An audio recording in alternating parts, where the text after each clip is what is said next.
Fernando, Luciano, conta as ofertas depois para passar o valor total. Irmãos, vamos ficar de pé, vamos orar pela vida do diácono Cláudio, pedindo a Deus que eu creio, que ele será a boca do nosso Senhor neste lugar. Amém? Levante a sua mão para cá. Pai, no nome de Jesus, entregamos nas tuas mãos a vida do nosso irmão. Deus, que ele vai estar agora fazendo um momento, a função de profeta nesse lugar. Senhor, que tu possa, Senhor, ungir a sua boca.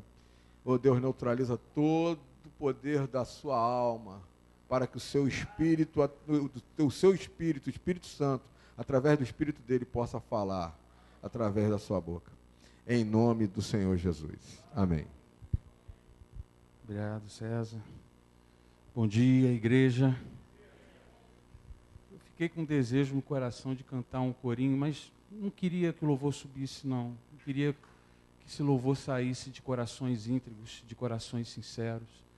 Um corinho muito conhecido que diz assim, ó: Deus está aqui, tão certo quanto o ar que eu respiro, tão certo quanto a manhã que se levanta, tão certo quanto eu te falo e posso te ouvir. Você pode olhar para o teu irmão e cantar isso? Deus está aqui, aleluia, tão certo quanto o ar que eu respiro, tão certo quanto a manhã que se levanta. Fala para ele. Tão certo quanto eu te falo e posso te ouvir. Tão certo quanto eu te falo, tão certo quanto eu te falo, tão certo quanto eu te falo e posso te ouvir.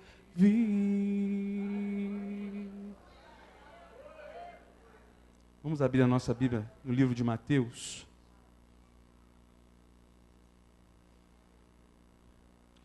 Mateus capítulo 6.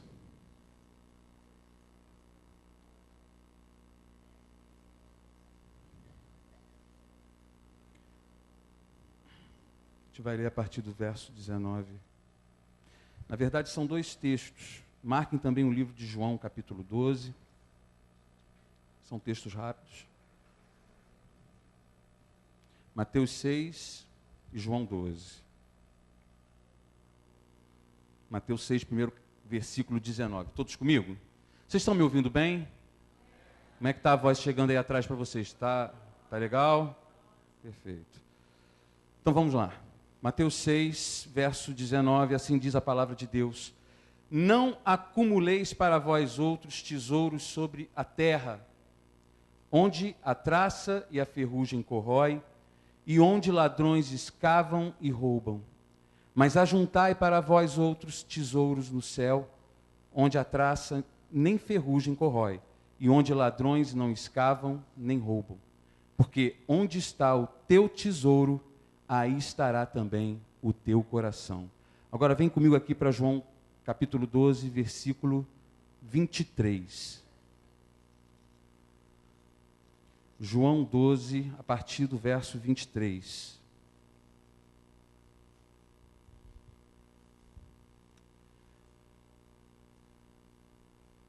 Respondeu-lhe Jesus: É chegada a hora de ser glorificado o Filho do Homem. Em verdade vos digo, se o grão de trigo caindo na terra não morrer, fica ele só. Mas se morrer, produz muito fruto. Verso 25, quem ama a sua vida, perde-a. Mas aquele que odeia a sua vida neste mundo, preservá-la para a vida eterna.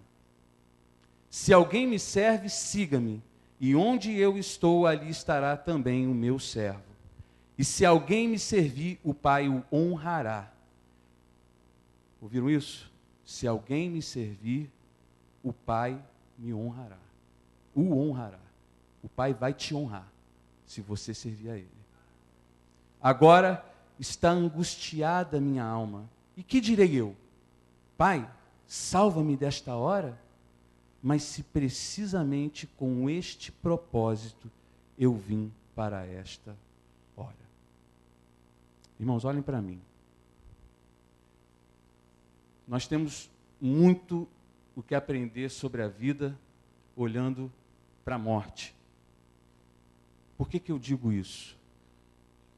O que dá sentido à vida da gente? O que dá sentido à sua vida? O que dá sentido à minha vida? O que dá verdadeiro prazer de poder continuar vivendo nesse mundo? E por que eu aprendo com a morte a respeito da vida? Há cerca de 3 anos, 4 anos atrás, eu tive uma perda na minha família muito, assim, penosa. Morreu o meu avô, por parte de mãe, e muitos de vocês conhecem a esposa dele, a Dona Maria, até então. Hoje, infelizmente, ela não pôde estar aqui. Meu avô foi criado na igreja. Meu avô era o tipo daquele homem batistão, né, severo, homem da palavra de Deus. Mas o meu avô, ele não tinha absolutamente nada. Nada que eu digo assim, de material. Eu, quando era mais novo, muito antes de conhecer a Cristo, eu olhava para as pessoas e eu achava que elas eram melhores, correspondentes àquilo que elas tinham. Eu achava que uma pessoa era feliz pelo que ela adquiria, pelo que ela tinha de bem material. E eu olhava para o meu avô e minha avó sempre passaram uma vida muito sofrida, sempre contaram com a ajuda de familiares, com a ajuda de igreja, sempre foi assim. Meu avô faleceu. Ele não deixou casa, ele não deixou bens, ele não deixou conta bancária, não deixou herança, ele não deixou absolutamente nada. Nada. Mas algo na minha vida mudou. Acabamos de ler aqui na palavra de Deus, é necessário para que o grão de trigo dê fruto, ele precisa morrer antes.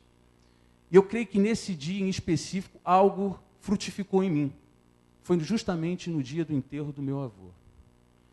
Quando estávamos lá, toda a família, nós nos surpreendemos com o apoio dos irmãos, com o apoio dos amigos da igreja.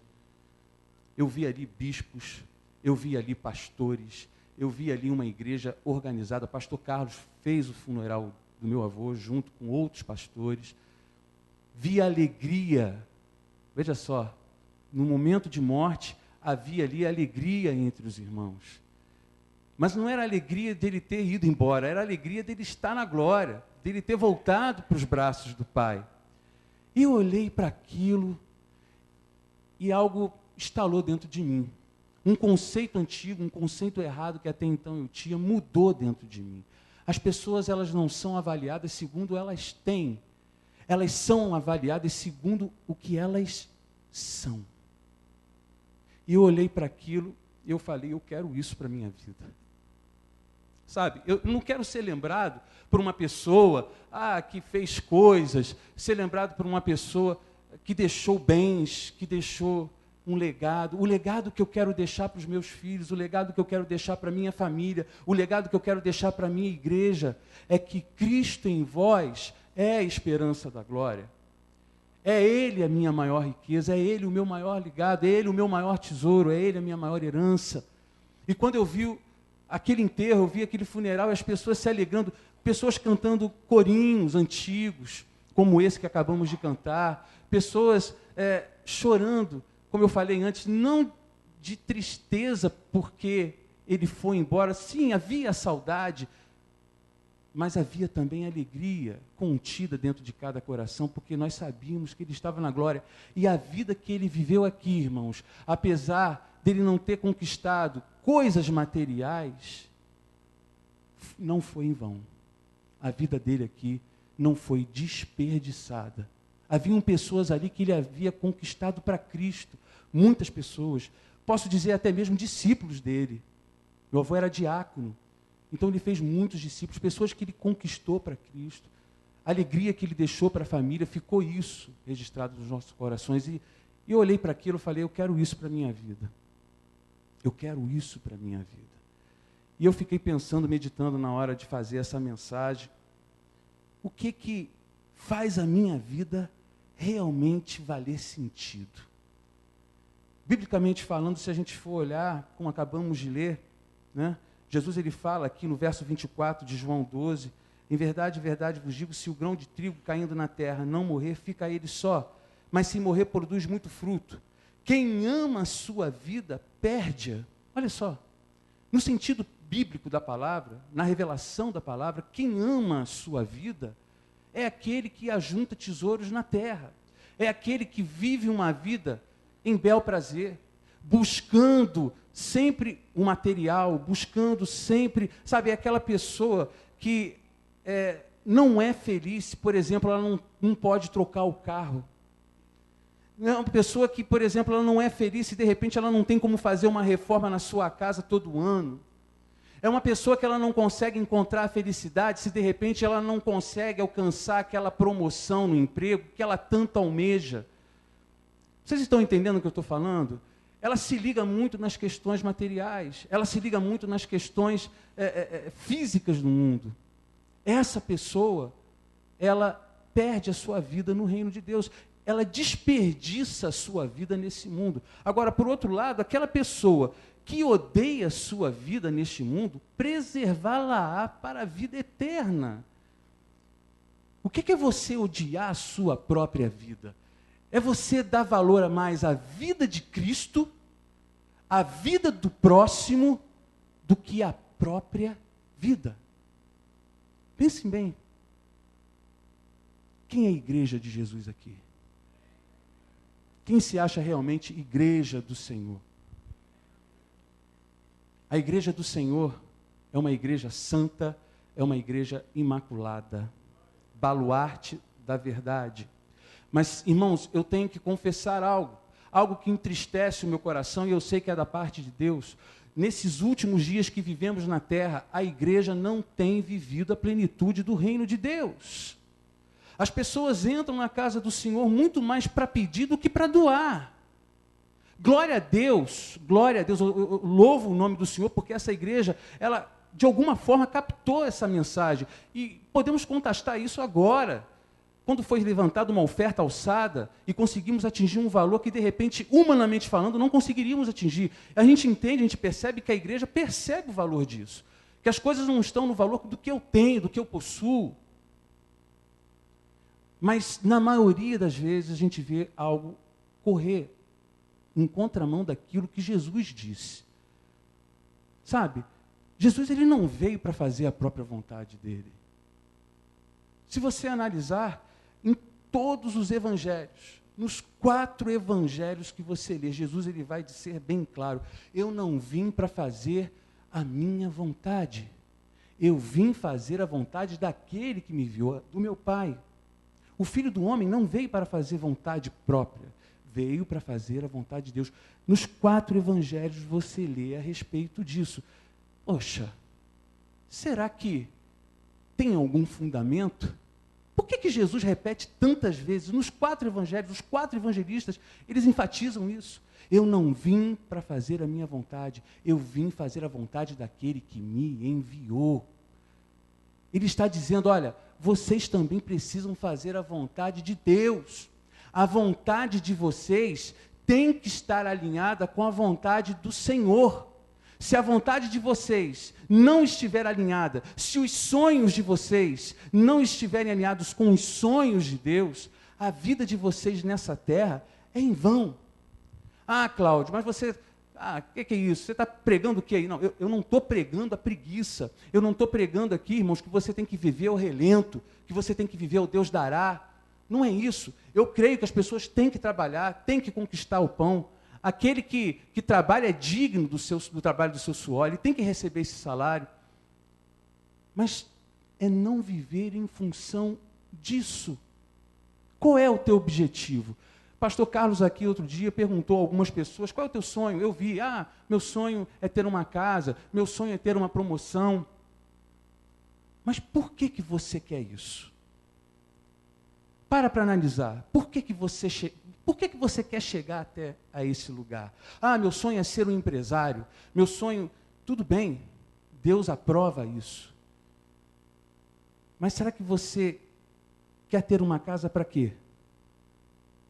Para mantê-la bonitinha, intocável? Ou para, de repente, abrir as portas delas e receber o povo de Deus? Receber a igreja? Levar pessoas que não conhecem a palavra, fazer culto, cultuar o Senhor. Ah, para que eu quero trocar o carro todo ano? Às vezes o meu carro está até bom, mas não, eu quero um carro novo. Amém? Mas para que você quer um carro novo todo ano? Se você quer um carro novo para usufruir dele, desfrutar dele ao seu bel prazer, você pode ter certeza que você não está fazendo a vontade do Senhor. Agora, se você quer um carro novo para poder ajudar o irmão a ser levado em casa depois que você termina o culto, ou então para socorrer um irmão que de repente está sozinho, ó, fulano, vem aqui me socorrer, eu estou passando mal. Parar o que você está fazendo, deixar o que você faz para correr atrás daquele irmão, pensar na vida do próximo em primeiro lugar, e depois você deixar a sua vida de lado, olha, você assim vai estar ajuntando tesouros no céu. Caso contrário, você vai estar ajuntando tesouros na terra. Apenas isso. E como nós lemos aqui, tesouro na terra corrói, se perde, o ladrão rouba. Você pode estar muito bem hoje, pode muito bem estar bem de posição. Mas vocês sabem de uma coisa, o futuro pertence a Deus. De uma hora para outra, isso pode degringolar, isso pode cair. Então não coloque o seu coração nos bens materiais. Tenha o seu coração sempre voltado para Deus. Sempre voltado para Deus. Mas fazer a vontade de Deus, meu irmão, custa. Fazer a vontade do Senhor é uma coisa que muitas vezes dói, exige renúncia. Você sabe o que é renúncia? É abrir mão da sua vida. É muitas vezes abrir mão do seu sonho. É muitas vezes abrir mão de conceitos antigos. É muitas vezes abrir mão da sua própria vida. Jesus disse, aqueles que querem realmente me seguir, eles devem negar a si mesmo, pegar a sua cruz, tomar a sua cruz e me seguir. Todos aqui são seguidores de Jesus Cristo, creio eu. Mas você tem negado a si mesmo? Você tem renunciado a si mesmo? Você tem crucificado a sua carne, as suas vontades, o seu eu? Você tem tomado a sua cruz, e a cruz nesse contexto, ele representa a vontade de Deus. Você tem feito isso? Você sabe o que é uma pessoa estar desempregada 2 anos? 2 anos. De repente recebe uma ligação, Cláudio, ó, tem uma oportunidade de emprego aqui para você. Vendo a sua família com necessidade, passando lutas, não faltando nada. E de repente você vai aos pés de Jesus e ouve dele, não. Não. Ainda você tenta contestar, mas Senhor, eu sou o cabeça da casa, eu sou o líder da minha família, eu não posso ver a minha esposa, os meus filhos. Cláudio, não, ainda não é o meu tempo. E por que Deus faz isso? Por que Deus faz isso? Vocês, prestem atenção. Abra comigo 2 Coríntios, capítulo 5.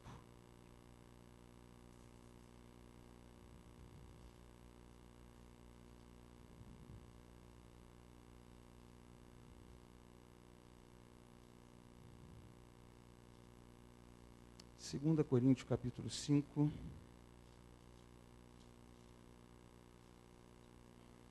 A partir do verso 14.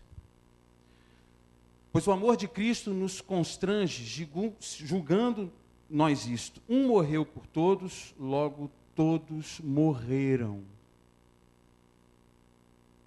E ele morreu por todos, para que os que vivem não vivam mais para si mesmos, mas para aquele que por eles morreu e ressuscitou. Assim que nós daqui por diante a ninguém conhecemos segundo a carne, e se antes conhecemos Cristo segundo a carne, já agora não o conhecemos deste modo. E assim, se alguém está em Cristo, é nova criatura, as coisas antigas já passaram, eis que se fizeram novas. Você sabe por que você tem que passar por isso? Você sabe por que você tem que viver dessa forma? Para que você não desperdice a sua vida, é porque Jesus quer que você viva a vida dele. E para ser transformado segundo a sua imagem e semelhança, você precisa descer. Você precisa se diminuir. O profeta Jeremias, depois vocês vão lá, não vou abrir agora, capítulo 18, ele relata uma visão que Deus deu a ele. Olha, Jeremias, desce e vai até a casa do olheiro.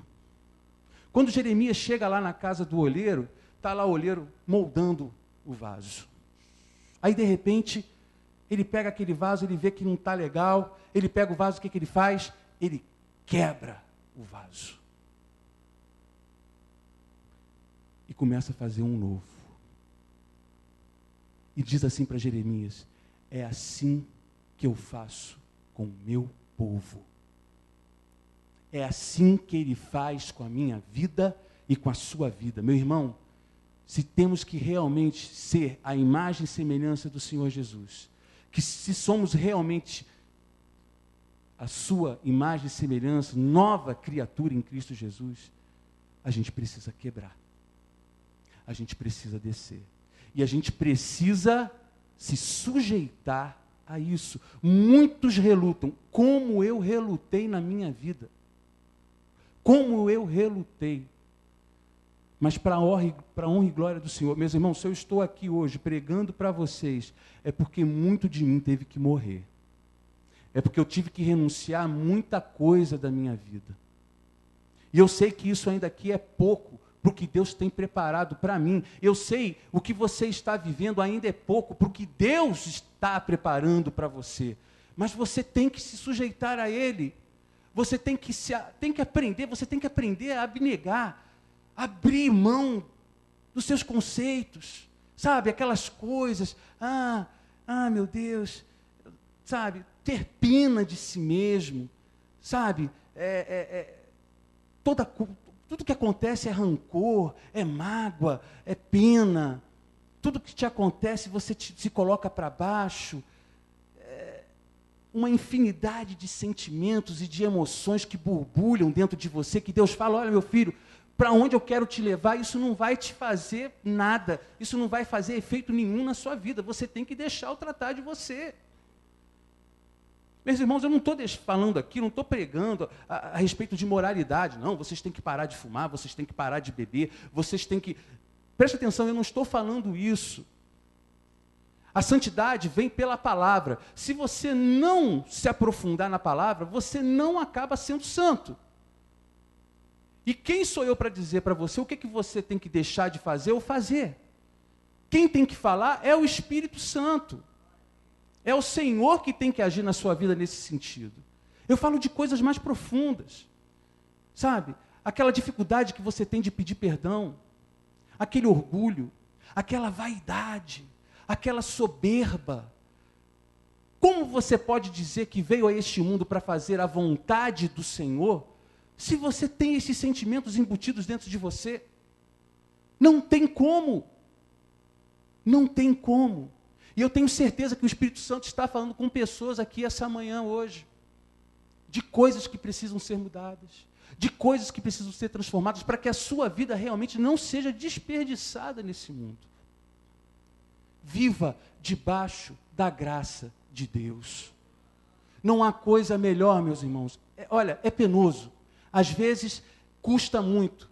Mas não tem coisa melhor do que você viver debaixo da graça de Deus. O apóstolo Paulo mesmo, ele passou por um processo que é registrado pela palavra de Deus como que ele estivesse sofrendo um espinho na carne, um sofrimento profundo, algo que ele chegou na presença de Deus e clamou por 3 vezes: Senhor, me tira isso, arranca isso do peito. Nós não sabemos, não podemos ao certo dizer o que ele estava sentindo naquele momento, o que ele estava vivendo, mas era uma dor profunda. Sabe o que Jesus diz para ele?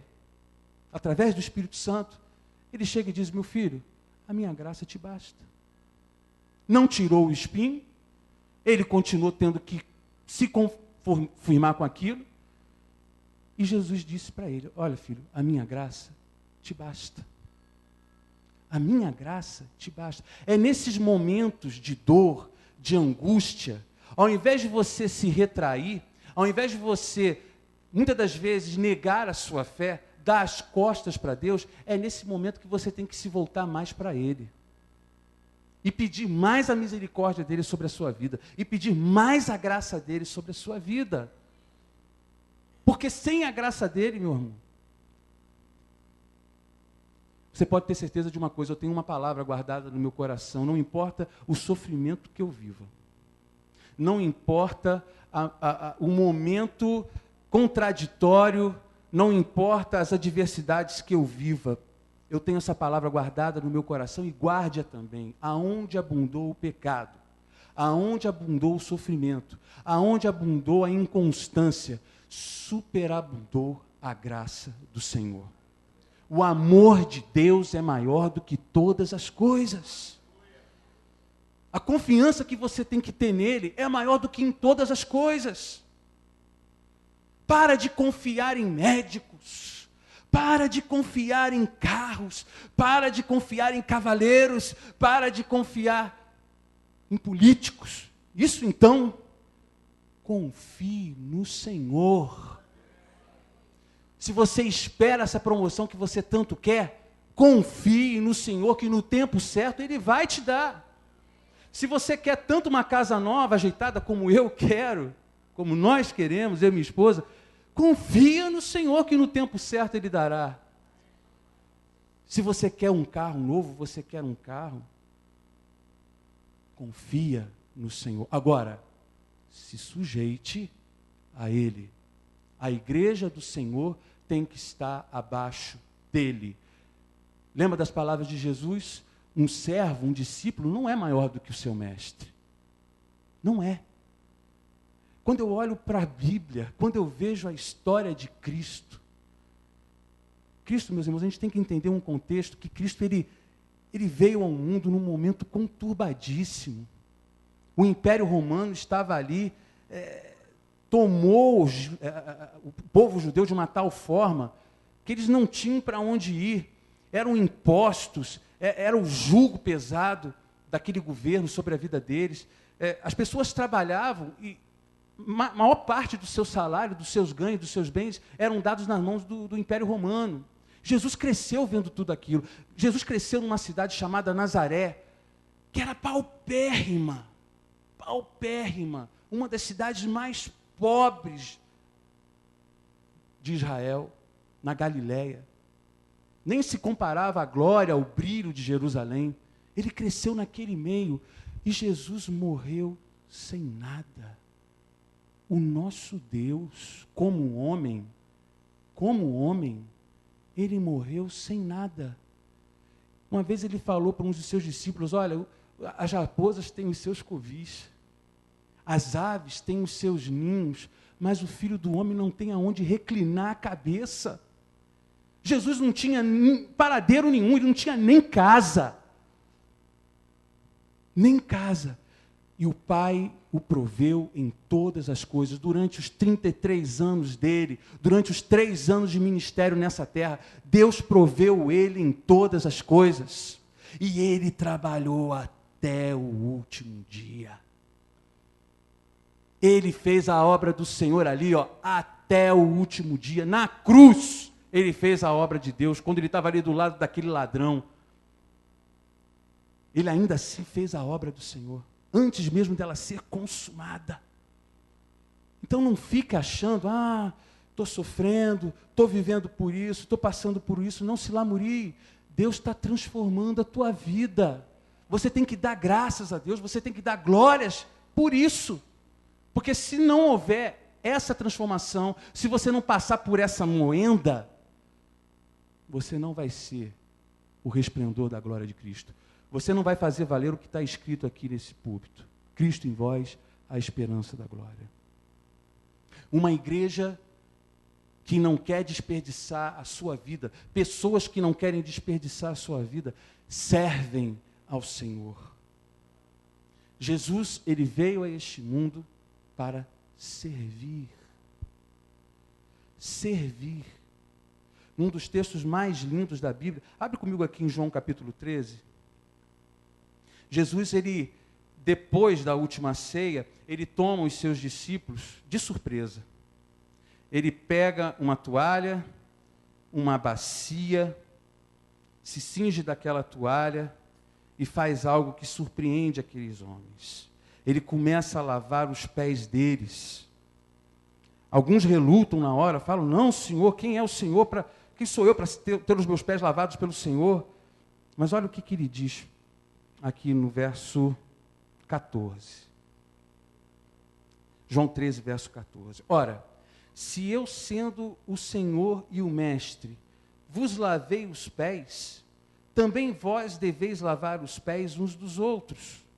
Porque eu vos dei o exemplo para que, como eu vos fiz, façais vós também.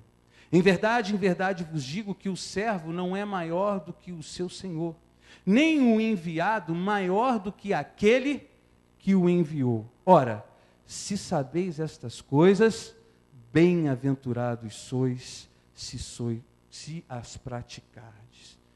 Sabe o que significa bem-aventurado? Felizes. Se você não tiver essa consciência de que você veio a esse mundo para servir a Deus e servir ao próximo, você vai passar uma vida em vão nesse mundo. Você vai desperdiçar os talentos, você vai desperdiçar os dons que Deus tem te dado, você vai estar jogando no lixo muita coisa boa da sua vida, se você não servir a Deus. Vocês não sabem o prazer que eu tenho, muitas vezes quando eu saio daqui, eu ministro louvor, o prazer que eu tenho, o prazer que invade dentro do meu ser uma glória, um regozijo, uma alegria que não tem preço que pague por isso. Não há preço que pague quando eu abro a minha boca e tenho a oportunidade de falar de Cristo para algumas pessoas. Não há preço que pague de eu poder abrir a porta da minha casa e receber os servos do Senhor, a glória de Deus naquele lugar. Não há prazer que pague por isso. Não há dinheiro no mundo que vai pagar isso, meu irmão. Você só vai ser feliz nesse mundo a partir do momento que você ter isso no seu coração. Você só vai começar a andar nesse mundo se você começar a andar conforme Cristo quer que você ande, servindo. Ah, mas eu não sei pregar, eu não sei cantar. Meu irmão, você pode servir a Deus pregando um prego na parede aqui na casa dele. Você pode servir a Deus como muitas irmãs fazem. Às vezes o culto está acontecendo aqui, dia de ceia, elas estão ali preparando um almoço maravilhoso para a gente. Você pode servir a Deus ajudando o próximo.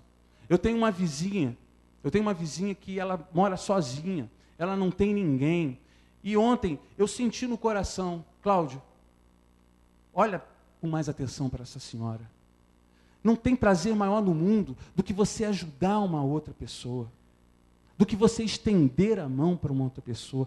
Quantas vezes já estenderam a mão para vocês, meus irmãos? Eu creio o seguinte, se vocês estão aqui hoje, eu não posso pensar que muitos aqui vieram por livre e espontânea vontade. Acordaram um belo dia, eu vou para a casa do Senhor, vou adorar o Senhor, sem antes de conhecer a Cristo. Foi a dor que te trouxe aqui.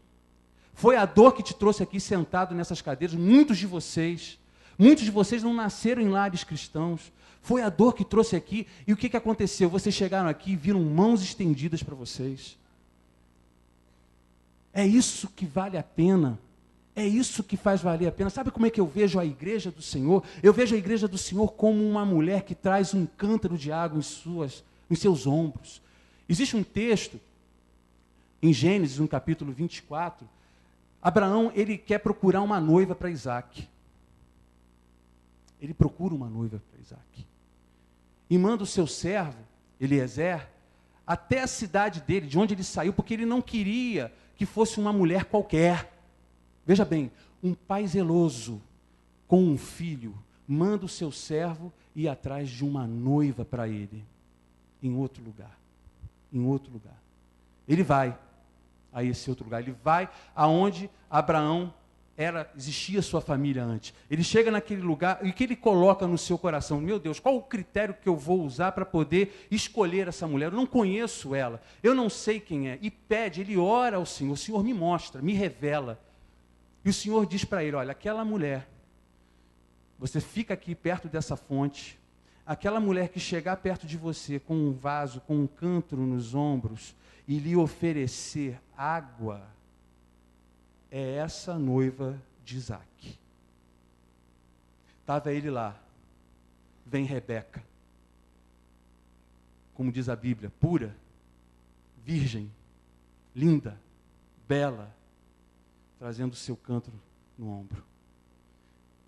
Eliezer chega para ela e fala, senhora, a senhora poderia me ceder um pouco dessa água? Lógico.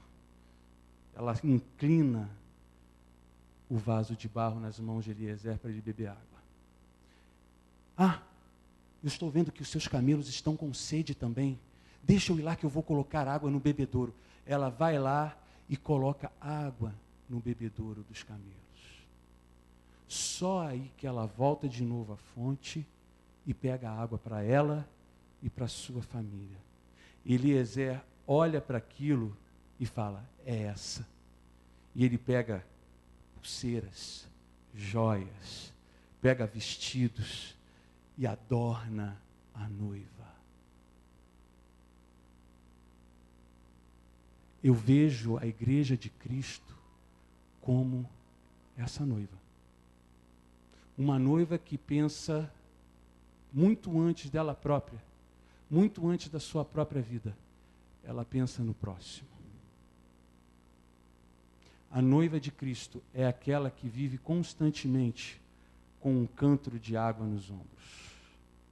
E aonde quer que você vá, aonde quer que eu vá, aonde quer que eu esteja, eu tenho que estar pronto com água limpa, com água pura, para refrigerar muitas almas perdidas e que precisam do Senhor. Uma igreja pura, uma igreja santa, uma igreja que pensa antes de si próprio na vida do próximo.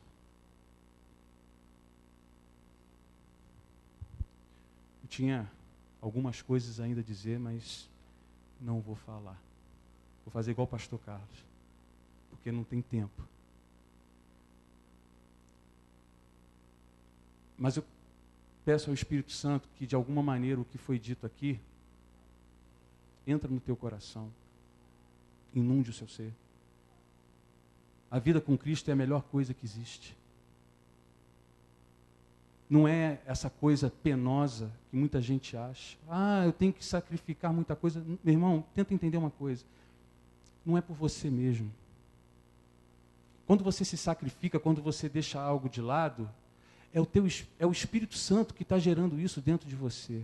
Você sofre um incômodo, você sofre uma dor, sabe? Muitas das vezes a gente pede para sentir a alegria de Deus nas nossas vidas. Mas ouça uma coisa, eu essa semana, meditando nessa palavra, me veio algo no coração. Eu também quero sentir as tristezas do Senhor. Porque são as tristezas do Senhor que vão provocar em mim mudanças. É quando o Espírito Santo está triste comigo, com algo que eu fiz, é que me leva a mudar. E se há uma pessoa nesse mundo, e no mundo vindouro, se há alguém que vale a pena realmente não decepcionar nessa vida, é o Espírito Santo.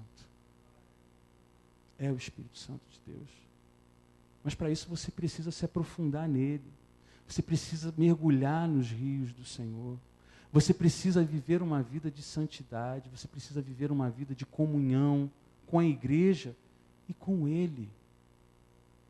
Como é que eu vou saber as alegrias e a tristeza do Senhor na minha vida se eu não falo com Ele, se eu não converso com Ele? Meus irmãos, não se iludam, não se iludam. Vida de Cristo é muito mais do que shows gospels. Com Cristo é muito mais do que você ir a conferências. Com Cristo é muito mais do que você ir a congressos. Vida com Cristo é vida de renúncia. É vida, você tem que de alguma maneira pagar um preço. Você tem que abdicar de algo, você vai ter que abrir mão de algo se você espera realmente mais do Senhor. Nós acabamos de ler aqui, aqueles que me servem, o Pai o honrará. O Pai o honrará. Isso é promessa de Deus. E para você servir a Deus, para você viver a vida de Deus, para você realmente viver a vontade de Deus nesse mundo, você tem que aprender a se renunciar. Eu rogo ao Espírito Santo, rogo ao Senhor, que esse ano de 2013, você faça um voto com Ele. Quem quer fazer esse voto agora? Quem deseja fazer esse voto agora? Ninguém quer fazer esse voto? Ninguém quer fazer esse voto com o Senhor? Tem que falar o voto? Depois de tudo aqui que eu disse? Um voto realmente de se entregar a Deus. Pensou o quê? Que fosse um voto para morrer, para deixar? Você só vai morrer com a permissão dele. Se coloca de pé então, igreja.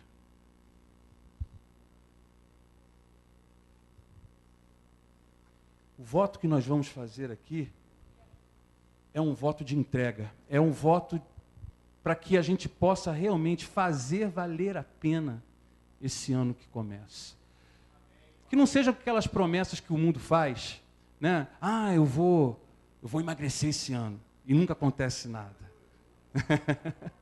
Não é aquele voto, aquela promessa que você diz, não, esse ano eu vou parar de fumar, eu vou parar de beber. Isso daí não precisava nem você fazer voto. Você sabe o mal que isso faz para a tua saúde. O voto é de viver uma vida plena em comunhão com Deus e em comunhão com a igreja.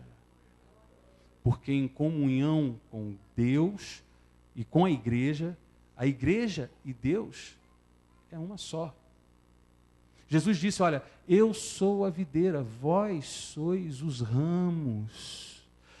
Você não está só. Você não é um ramo solitário ligado à videira. Existem outros ramos que estão ligados à mesma árvore, que é Jesus Cristo.